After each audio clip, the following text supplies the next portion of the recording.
Hey everybody, Don't Distraction here, coming to you live from Atlantic Studios. Thought I'd do a quick back to the drawing board, talk about comic books, show you what's on my drawing table, and let you know YouTube 2025, that's right, DylanDistraction.com, my YouTube channel. I'm going to try to really put a focus in 2025 on drawing consistently on YouTube to really showcase my work, show you some process, make art, and yeah, that's really going to be my focus, I think, for 2025. So thank you, everyone that's checking out my YouTube channel, DylanDistraction.com if you want to check out my YouTube, MakeComicsCool.com if you want to check out the Patreon, and thrilled to be able to draw comic books, thrilled to be able to draw for you. So super excited to really try to focus in 2025 on doing that. And Nuke Force is my creator-owned comic book. So I'm going to be drawing some Nuke Force tonight, maybe some Major Grit. I don't really know what I'm going to draw, so I had printed out blue lines on the back of this one, but I wasn't thrilled with how dark they were, so I decided to do my own blue lines on this side, and I think they'll be easier to erase, which is good, but I hadn't really put a lot of thought into what I'm going to draw, so usually what I'll do is I'll flip over the page and kind of do out some roughs or some sketches or something, but I'm just going to wing it for fun. Why not? So, Major Grit, Mr. Malto, Claudia, Pump Station, all characters from my creator-owned comic book series, Nuke Force, available right now, atlanticstore.com. And I'm going to be doing a new campaign for the new issues coming up soon. So definitely keep an eye out for that. If you want to see any of the behind-the-scenes making of, go to makecomicscool.com. That's where I'm going to be showing off all the works in progress. So, I'm also going to talk a little bit about process. So what I've been doing lately is using these Pacific Arc pencils, these clutch pencils with blue graphite. I don't know if it's graphite, but it's like a colored pencil.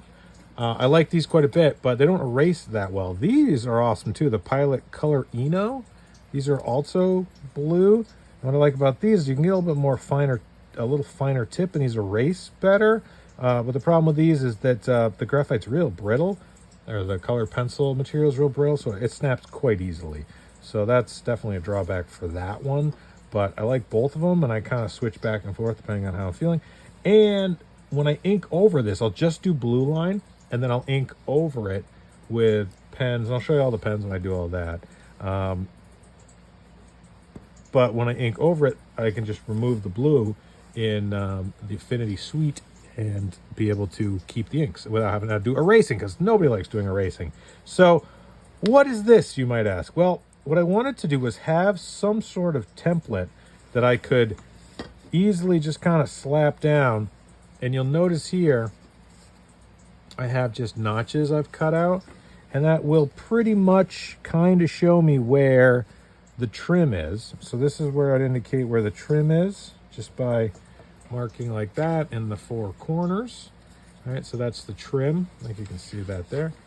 That's trim, right? Which is what I need to know. And then this square in the middle would be the live area. And really, for what I'm doing, all I need to know is trim and live area, right? So that's live area. And is it super accurate? No, but it gives me enough of an idea of where trim and live area are. So making up some sort of little template like this, I find to be useful. It comes in handy. But then if I want to go in and actually do real deal straight lines, I'd use T-square and triangle and be like, all right, that's parallel. And then you can do in panel borders and such that way. So that's, I don't know if anybody else really shares that sort of stuff, but that's just kind of a little bit of information about how to do that. So yeah, I hadn't really planned out what I'm going to do here, but I think I'll just do kind of a big pose of Major Grit in the background, and then I'll do like the bad guy kind of for issue number 2. Maybe kind of show him back here, possibly something like that. That'll be fun to draw. And then kind of have Major Grit with his hand glowing because he has like gravity powers. And then that'll kind of help to break up this part like that. And then maybe I'll have the whole team real small down here, maybe. Mr. Molto and Claudia. So I hope everyone's having a great 2025 thus far. It's obviously very early on in the phase, and the 2025, it's January, which is my birthday month. I'm going to be turning 45, baby. It doesn't seem possible. It goes quick. So I've been making comics and drawing comics now pretty consistently for 10 years, which has been wonderful. It's definitely been a challenging 10 years. I don't know if anybody would have told me 10 years ago that this is how the comic books were going to go. I didn't think that. I didn't know how it would go. I didn't know how the world would go. So it's been hard. It's been wonderful, but I love comic books. I love making comic books and drawing comic books. I'm just going to keep doing it. Even if you don't see me posting on social media or talking much about the work I'm producing, I'm drawing comics every day. I'm working on Nuke Force pretty consistently. I drew a comic book. I'll draw comic books and then just never do anything with them, just to learn, just to practice. So I have boxes of comic books that people might not have seen. I have pages and pages of stuff that's just test stuff or challenges to myself to try to do different things. So I'm definitely the kind of person that just spends every day trying to draw, trying to learn. And that's why I'm really trying to commit and focus in 2025 to doing more traditional work with pencils, pens, paper, because it feels like with digital, which I love working digitally. I think there's a real benefit. I have the portability of working digitally is just really it's just so unencumbered when you're just able to draw wherever, whenever on an iPad. I love that. But with everything that's happened in the last year and a half, 2 years with AI, I want to get back to drawing more traditionally, just to do it. I think that's really going to be where there's going to be real value and benefit, because with what's happening with AI, it just is making everything seem less important or less valued. Obviously, these are just kind of things I'm noticing. Like I said it once, it's like, imagine if you're a magician, right? And your magic trick is drawing, creating artwork. And so you're a magician. You can do this trick that people are like, oh, that's really a neat trick. How'd you do that? What kind of pen is that? What kind of paper is that? How'd you learn that perspective? How'd you learn that anatomy? And then with AI, they go, well, if you want to be a magician too, you can be a magician. We'll just take everybody else's magic tricks and do them for you, and then you're a magician. And people go, oh wow, I'd love to be a magician, and I don't have to learn anything. I don't have to practice or do anything. I'm just a magician. It's like, yeah, sure, anybody's a magician now. And it's like, oh well, then I'm not really interested. It's just kind of, if everybody can do the trick, it's not really that interesting anymore. It's like, well, you didn't ever really learn the trick. You didn't ever learn the skill. You just kind of took everybody else's tricks. But okay. So I think it becomes less valuable or less valued if it's if you don't put the work in, if you don't try to really learn it, if you're not really passionate about it. And if people were really passionate about making comics, then they would learn how to do it and they'd make them. And if they just, and that's just, my observation. Maybe my opinions will change, do change constantly. I don't pretend to know everything. I'm not any more connected than anyone else. I don't know what the future looks like. Like I said, I wouldn't have been able to predict the last 10 years of being a comic book creator. I didn't have any of those on my radar when I started. Any of the things that have occurred, any of the challenges, any of the drawbacks, any of the problems, I wouldn't have called it. I would have been like, oh, I don't know, maybe things would be great. And it's like, oh no, it's really hard. There's a lot of really hard stuff and really bad things, and there's been real difficult things. Be like, oh no, I was hoping everything would go great. And a lot of things have gone great. I definitely am appreciative that I get to draw comics and make comics. It's been a real treat. It's been something I love doing. I've loved that part of it immensely and intensely. I've really, really enjoyed. I love being an artist. I love drawing. I love making stuff. And thank you so much to everybody that's checked out my work, everybody that's gone to Make Comics Cool and supported my work, and everybody that subscribes and rings the bell for notifications and thumbs up and shares any of my YouTube videos. It means the world to me. So again, just going through with this blue pencil, and I didn't have an idea what I'm going to do, but now it's starting to kind of take shape. So I'll have a couple of characters down here. It's tough with 4 characters. So I have 4 primary characters in Nuke Force, the N4. And the Nuke 4 are Major Grit, who has gravity powers, so he's Earth-based. Mr. Malto, who has fire powers. And Claudia, who has wind powers. And Pump Station, who has water powers. So Earth, wind, fire, and water are the main characters. And they all are given abilities through science, through nuclear technology. This idea that in the future that everybody will be given abilities, or currently everybody will be given abilities because they are of radiation or nuclear power, any of that sort of stuff that we thought in the 40s would be beneficial to society. So it's retrofuturism, where imagine if in 1945 people created a comic book trying to envision what 2025 would look like. So that's sort of like if you ever watch old sci-fi, when it's like, we'll have jetpacks and we'll live on the moon. It's like, well, in 2025, we'll have jetpacks and we'll live on the moon. It's gonna be incredible. And then you're like, oh, they were way off. But I admire that's that's what they thought, and so that's what they created. I thought that's how things would go. That's not how things went, but that's how they thought things would go. I don't have a jetpack. Where's my jetpack?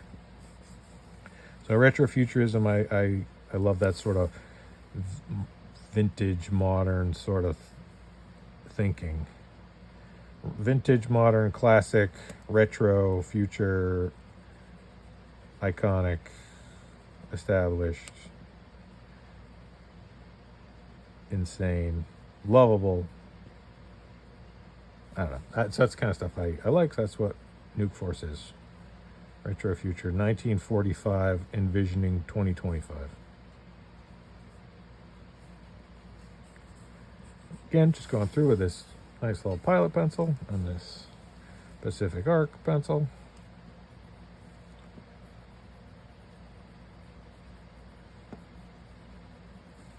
So, any questions, comments, concerns, please ask them. Happy to answer any questions anybody might have. The problem with working just straight up blue on board is I'd love to go back through and do a pencil pass and do real tight pencils before I ink it. But then I got to erase all the pencils. And what I can do instead is bring this down with a kneaded eraser, right? So bring all this down with a kneaded eraser and then ink directly over the blue. We'll give it a try. I mean, I don't know. This might turn into a disaster. It might get to the point where I'm like, this isn't going well at all. And I might have to ditch out and try something different. But I think it's going to go fine.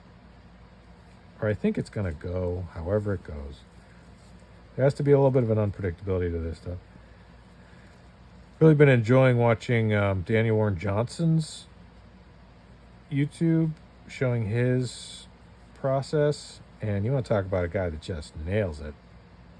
I mean, just that loose, fun, just such a pro. But even with his stuff, he's like, yep, really wrestled with this part here. And you'll see he had to patch it. And it's like, didn't go well, had to patch it. And you're like, oof. That's too bad. I mean, that's hours of work. And he's doing sequentials. Like, he's doing an entire book sequential. Like, that's entire books traditional sequential. Like, that's hard. That's a lot. So having us patch panels or start over, like, that's, you know, he's just, unfortunately, that's hours of work you'll never get back. But them's the breaks when you can't just edit undo. You gotta actually physically patch stuff. So I'm thinking what I'll do with this is, you know, this eye glow, it's kind of cool looking. I forget there's a third horn. And then, so I'll draw everything traditional and then bring it into Procreate. And from there, I will do the classic comic colors I've been doing, which I really love. I love that sort of classic comic coloring technique. And I'll drop in dots, the Zipatone dots. Yeah, something like that. Neck going down, clavicle, pectorals, stomach muscles. Yeah, that looks great. I always feel like I need to take more classes. I love teaching, but I love taking classes too. I love learning from other people, learning what they know and their knowledge. I'd love to take more classes. I took Comic Pro Boot Camp classes. I've gone to the Kubert School briefly, very briefly, which I really, really enjoyed. Had a lot of really great learning experiences, but man, it always feels like there's more I want to try. All right, farthest back, bit closest. Big character in the back, big head in the back. Logo will go there. Nuke Force. All right. Let's reduce this down a smidge. So I have a few different erasers. I love a good kneaded eraser. These Vanish erasers, those things, they're like sandpaper. And then this is a KUM, which I like. It's like a low residue, which I really, really think is nice. It's pretty soft. It doesn't really cut up the board too much. Those Vanish erasers, those things will just, they're like sandpaper. They'll just take off the first layer of anything. I feel like you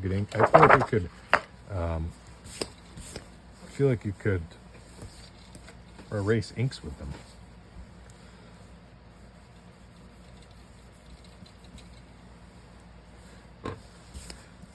So you can see, just taking down the blues a little bit, and then when I go back over with another pass of blue, I might try doing a red pencil at some point. I don't really do that very much, but I know Sean Gordon Murphy does that quite a bit, where he'll go blue pencil, red pencil, and then inks. And that guy, his stuff's awesome, so obviously that works. I feel like maybe one of these characters' hands should be coming out more or held up differently. I do a lot of hands hanging to the side, which is fine, but it'd be cool if I had like maybe like here. I don't know if it's like this.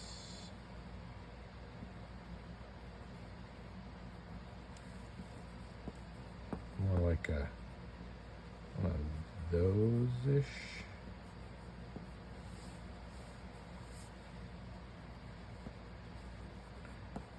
Maybe. Or something like that. I don't know. So yeah, you might find as I'm doing these videos, I run out of things to talk about. Daniel Warren Johnson. Speaking of Daniel Warren Johnson, he was wearing a Celtics hat. I didn't know the dude repped for the Celtics. Makes me like him even more. So yeah, that's what I'm talking about. Like, I've gone through so much of this graphite already with this. It might be empty. Come on. There we go. Yeah. Come on, Pilot Colorino. Do your job.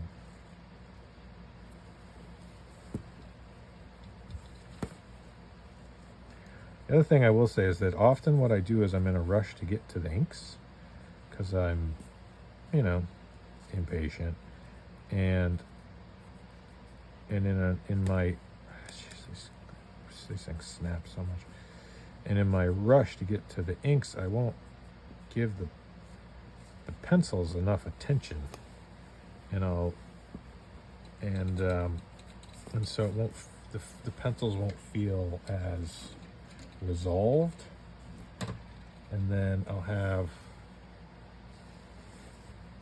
it just, I don't know, I'll end up having pages that look like, yeah, you rushed the inks. That's like, yeah, probably. That's like, no, spend a little bit of time. Yeah, get things where you want them to, get the pencils where you need them to be. There's no rush. There's gonna just probably be shooting this one drawing for multiple videos. So if you like seeing how things come together, I'll try to give you some full process on this one. From nothing to something. That's weak. That's what I like to call weak. Weak. Yeesh. Might have to get the intense eraser out. Let's see what we got. Hold on. Where is it? Sandpaper coming up. Vanish. Oh, it's gonna vanish, all right.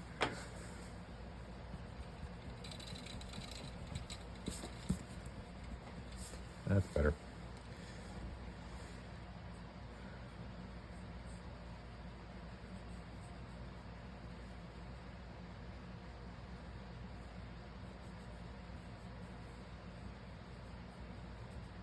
This is a hard angle, though.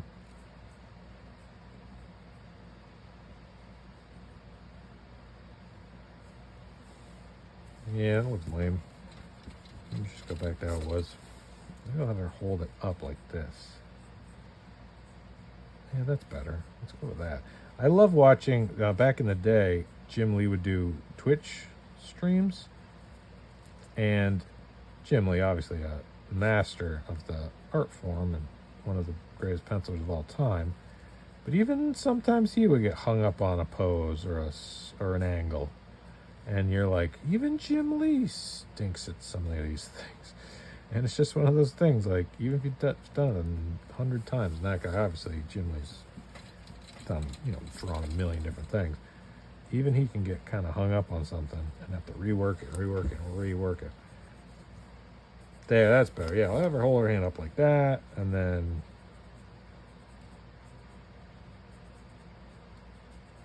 do something like that, maybe.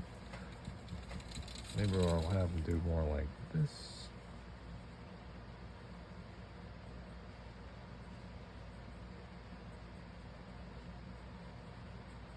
Yeah, that feels better.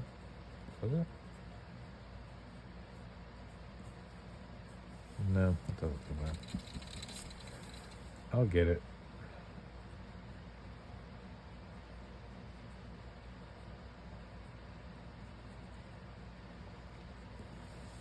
There, that I like. We'll go with something like that. That was easy. Then the neck, shoulder, chest, logo. Yeah. Cool. All right, so making progress. We'll continue this in the next chapter. DylanDistraction.com, MakeComicsCool.com, Dylan Andrews Art, BatLanticStore.com. Bunch of fun stuff coming in 2025. I'm going to be doing more videos. I'm talking about comic books, showing off books I love, showing off art supplies I love, really taking you through the process of a page, beginning to end. Thank you so much for tuning in. Hit the notification. Put down in the chat if you got any things you want to chat about. Like, subscribe, thumbs up, share, and see you at the next video. Okay, thanks. Bye.